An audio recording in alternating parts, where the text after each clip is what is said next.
Stephanie Banks is an intuitive channel. She is a mentor and guide, helping people connect on the soul level. Welcome to the show, Stephanie. Thank you so much, George. It's a pleasure to be here with you. Yeah, excited to have you on. Tell us a little bit about your personal life, some more about your work, and why you do what you do. Okay. My personal life revolves around my senior dogs. Right now, I have four. I intend to have 11 at some point in time. This is my soul's purpose for the animal community. I'm also a mom, and my professional life centers around channeling, which is really connecting to divine messages from spirit to help us have an easier journey, to help us understand ourselves better as souls.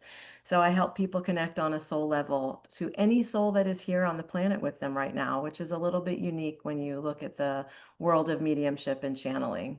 And what was your other question? Why it is that you're doing that. Oh, why am I doing that? Okay. It changed my life.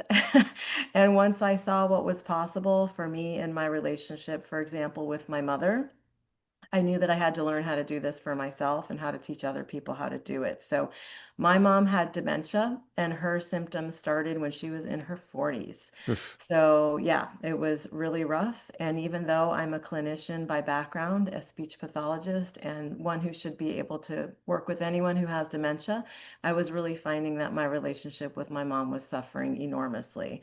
So, I had a best friend at the time who channeled my mom's soul, and this let me transcend all of the traditional means of communication, verbal and receptive, to go to a place where we could understand each other better, where I could ask her the questions that were on my heart. And it changed my relationship forever with my mom. We went from frustration to joy and playfulness and light and love. And I thought, well, okay, if this is a thing, I want to learn how to do it. So I went to mentors, I took classes, I studied, I practiced, and now I teach other people how to connect on the soul level. Well, from a terrible experience, you found your life's work. Yes, yes, yes. And so, if you had never met or you didn't know that friend who knew how to do that, do you think that you would have found your way into it regardless? I cannot imagine how that would have happened. I mean, there's maybe such a thing as destiny, so maybe it would have been someone else that exposed me to this work, but she was so crucial to my development and to my spiritual understanding that I don't know where I would be without her. I owe her everything. Well, fair enough. So I am unfamiliar with what it is that you just described and what it is that you're doing. Can you really explain it in a very, very simple way? Yes. So, for those who believe that we are souls primarily having a human experience, there is this whole essence, this whole aspect to ourselves that in the three-dimensional world we forget. We kind of agree to forget it so that we can play out our personalities and our relationships and our goals in life in accordance with what the society dictates, or our families of origin, or the economics of the day. So when you understand yourself, that when you understand that first you're a soul, then you might take another step and understand that, well, maybe I've had more experiences than just this one. Maybe I've been here before on this planet or in other arenas. Who knows? Who can say exactly how that works?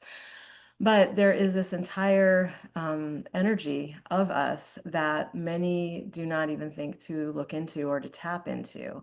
And there are many ways to tap into it. And when you tap into it, it's really what I call channeling. It's just connecting to the spirit level, on the soul level, with who we are, and why we get to ask questions of our soul, like, why is this relationship so difficult? Why am I always in resistance to this thing? Why am I totally afraid to step onto an airplane and have a fear of flying? And we learn about the richness of our soul's past experiences and why certain relationships are in our lives, sometimes repeatedly for lifetime after lifetime. And there's a whole world that we get to understand when we're willing to recognize ourselves as souls. So when you are doing this, are you communicating directly with the soul, or just say that will follow through on this airport thing? I'm terrified when I walk into an airport. So you say, you know what, I'm going to see how to kind of peel back the layers and understand why that is. How do you then move forward?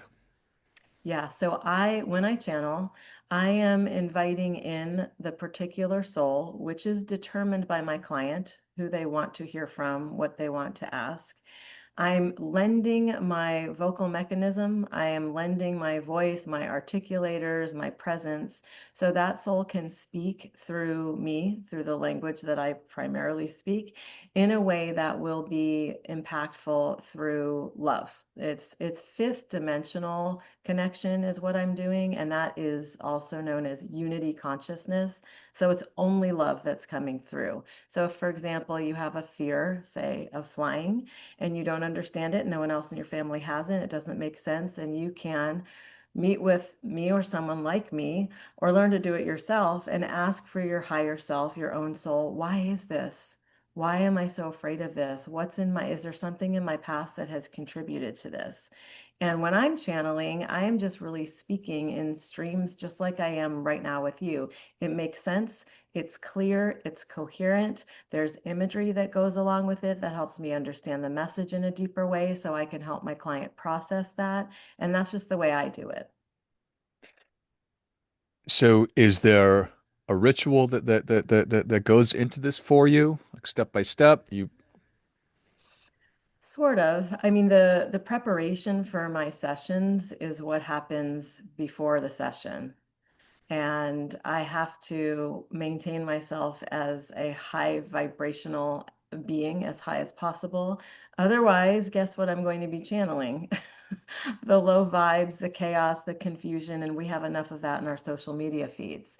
So, my self care is really, really important. My spiritual hygiene is very important, and I really devote myself to the practices that work for me. Time in nature is one, time, of course, with my dogs is another, and my kids. Exercise, meditation, yoga, these are the things that work for me to clear out what does not belong in my field and to raise my frequency so that it can be a high frequency channel. That's sort of the ritual that I do day to day.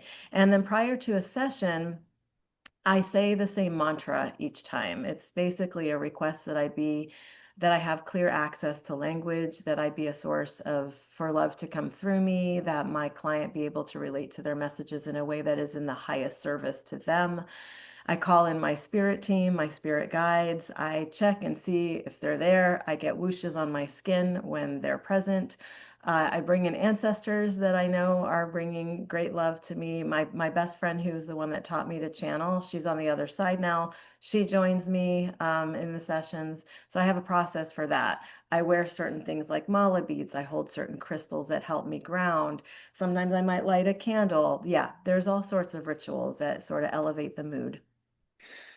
so you are living a life that positions you for what it is that you're looking for, this high vibrational, and then you set the conditions and you ask to call them in and you invite in your spirit team.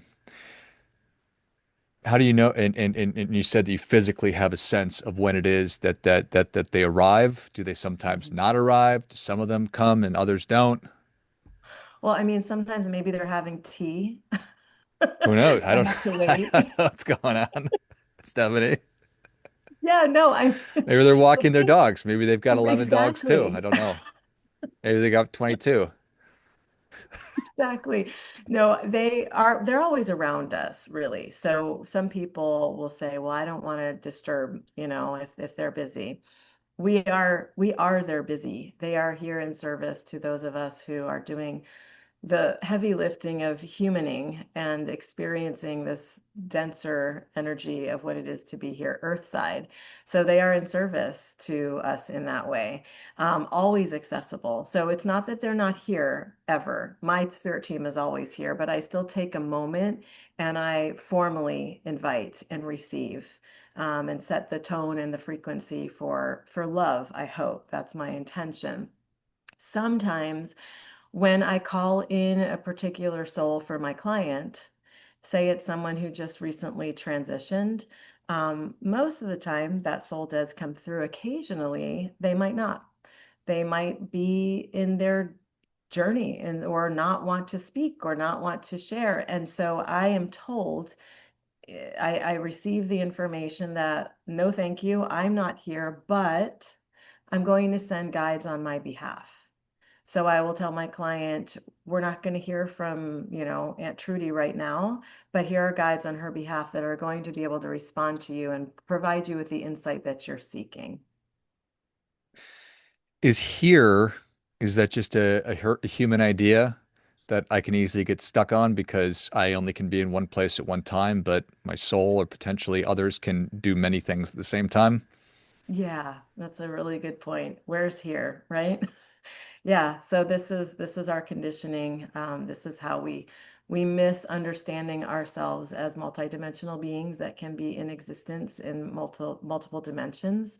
But yeah, so I'm here channeling, and they're meeting me here where I am based on what I understand and what they can bring through to be of use to us. I could certainly see lots of value in being able to do what it is that you're doing and to have somebody like you help me to better understand or answer questions. What, for lack of a better term, what's the point? Is it to have questions answered? Is it to know my future? Is it to have solace for bad past experiences, hope, comfort? Yeah, I'd say all of the above except know your future. I do not do anything predictive. I believe that our future depends on our free will, and we change our minds on a dime, so therefore we change our trajectory. So that's of what you mentioned, that's the only thing you're not going to get. However, I have plenty of clients who will ask, like, which job should I take? Which, decision should I make? What about relationship sorts of questions? And instead of getting a specific predictive bit of information around it, their soul will come through, or their spirit guides will come through, or great Aunt Trudy might come through and give them the information that they need right now to understand themselves better so they can make better choices. And when we make better choices that honor who we are as beautiful divine beings, then we live easier lives, and that ripples out to the whole world. And when I'm trying to make a tough decision, why wouldn't I re want to rely on everything that I possibly could and the wisdom of souls that have seen, for lack of a better term, just about everything. Yes, yes. Why just rely on our lived experience? It's so limited. What we remember of it is also very limited. So I have found it to be really beneficial for that reason. And do you is can anybody do this? Can anybody learn to do this? I believe if you want to, and if you are willing to put in the practice, yes, I think there's nothing in the way except our own self-doubt and our own laziness sometimes. Because I mean, I've practiced for thousands of hours before I felt like maybe I could offer a message to someone that might be of some value. And then it took me years beyond that before I had the courage to share this with the public. So, but yeah, I have seen many people in my classes who weren't so sure that they could do this astonish themselves with what comes through. And our first thing is usually to doubt it and say, I think I'm just making this up. And I always say, oh, we are. We're making it all up all the time. This whole lifetime is being made up one one moment at a time. So have fun. It's a really good point, right? We're all Yes. we're all sort of flying by the seat of our pants here, Stephanie. Exactly. Why not this? It brings joy, it brings love, it brings groundedness, it brings the highest loving energy. So why not? That's the question. The answer to why. Why not? Why not? So I've taken to over the last several years, when I meditate or pray, I always invite God to join me on my walk through life. Mm. And I don't know why I started doing that, Stephanie, but I'm just sort of inviting divine presence into my life because why wouldn't I want that? It's something that I do want. And I think about my grandfather, my brother, and I sort of think about them as my guides. Yeah. And I don't really know why I do that either. And I ask them for help and support. I don't know that I receive anything back or that I'm expecting to, but that's something I do. Well, I would say keep doing that. And I would say instead of you not knowing if you're receiving anything back, just trust and know that you are. What I teach people is that the gratitude that we need to express to our entire team, our loved ones, our ancestors, our spirit guides, even our own higher self, it's really important. It's important for the relationship. Imagine working so hard for someone and never getting any thanks. Imagine being so devoted to someone's well being and you never get recognized and you go totally ignored and you keep sending signs and signals and you're just, they can't be bothered, right? What kind of a relationship is that? If they could, they'd want to dump you. So, so it's really important, I think, even if you're not sure and your mind doesn't allow you to pinpoint exactly what your brother or your grandfather or whomever it is that you're conversing with on the other side, exactly what they did, trust that they are always at your service. Trust that they are devoted to your well-being, that the love there has only expanded, and thank them. Yeah, I think that that's a beautiful thing. I've also been thinking a lot about reciprocity as of late and just how important that is. So maybe it's them saying, "Hey, how about an attaboy here, George? How about saying thanks?" Exactly. Yes. And reciprocity, I mean, looking at the natural world, that is how that's the only reason why things are able to exist in balance. So we've forgotten that and we've gotten way out of touch with it, especially with how we relate to the natural world. So reciprocity absolutely is critical in every single relationship, what we have with ourselves, what we have with others, what we have with nature. Yeah, I don't think about the natural world enough. Mm. Well, maybe I do. Certainly appreciate being outside and Mhm. seeing birds and sunrises and sunsets and the pleasant feelings that we get. Yes. So I'm going to tell you a quick story about birds, lest you think they are just birds having their own world of experience. My mom, when she passed, she loved birds and her favorite was a red male cardinal. And so from literally the week she passed, a red male cardinal started coming to my son's bedroom window every day for years. For years. I did not have a bird feeder. I did not have anything to attract a bird to a window. And yet this bird showed up day after day after day, just looking in at us. I have since moved and I have invited that bird. I'm waiting for it to show up. But the bird energy and the birds as messengers have been coming through my mom for, she's been on the other side for almost 12 years consistently. So it's not that we are connected. That's how deeply connected we are. The natural world, the animals, they're messengers for us. We need to wake up and listen and notice. It's not just a good passing feeling, there's actually spirit there. And most everything in modern living is either turning its volume up too high or causing us to tune the other volume really down because I just don't think we're tapping in and we're probably more disconnected than ever. And the state of humanity in general, it's probably not a surprise that we're not doing awesome. Yeah, yeah. I mean, we've created this situation, which is the best news ever, because then we can create something different, Hmm. something that really nourishes our spirits. Do you have hope for the future? Yeah, I do. I believe hope is a powerful tool to guide us towards the world that I know is possible, which is where we are living in harmony and in reciprocity with each other, with the natural world, with all life. We're protecting the species, we are caring for the land, we are appreciating and showing gratitude for all that Mother Earth shares with us so generously.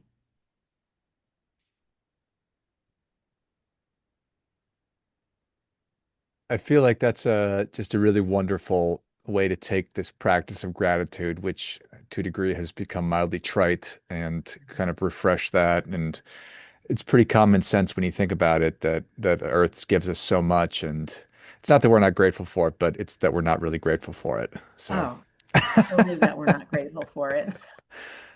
Completely. And we forget that absolutely every object we own came from the earth. That blew my mind when I heard that years ago. And I even argued with it for, is that possible? Is that, of course it's true.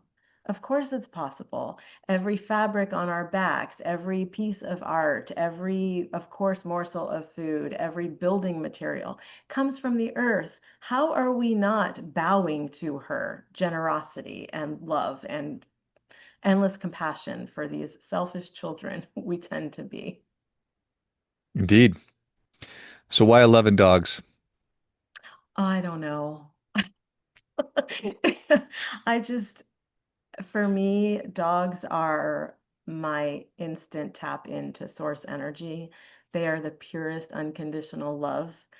And so I just kind of want to have more and more. I don't know why I said 11. That is extreme. I'm not sure I could handle that many, but let's see. Let's see. I love it. I love ambition, Stephanie. All right. Well, Stephanie, thank you so much for coming on, and thank you so much for you patiently describing the work that you're doing. How can people connect with you? How can they get involved? How can they learn more? Yeah, they can go to my website. It is soulinsight.com, Soul insight.com. I have recorded classes and workshops on there for anyone wanting to learn to channel, for anyone wanting to learn to use a pendulum for the first time or hone their skills. And I'm also on social media at Stephanie Intuitive Channel. Excellent. Well, if you enjoyed this as much as I did, show Stephanie your appreciation. Share today's show with a friend who also appreciates good ideas. Go to soulinsight.com and check out all the great resources that Stephanie has put together and created. And follow her on social media, Stephanie Intuitive Channel. You got it. And I will certainly link all those in the notes of the show.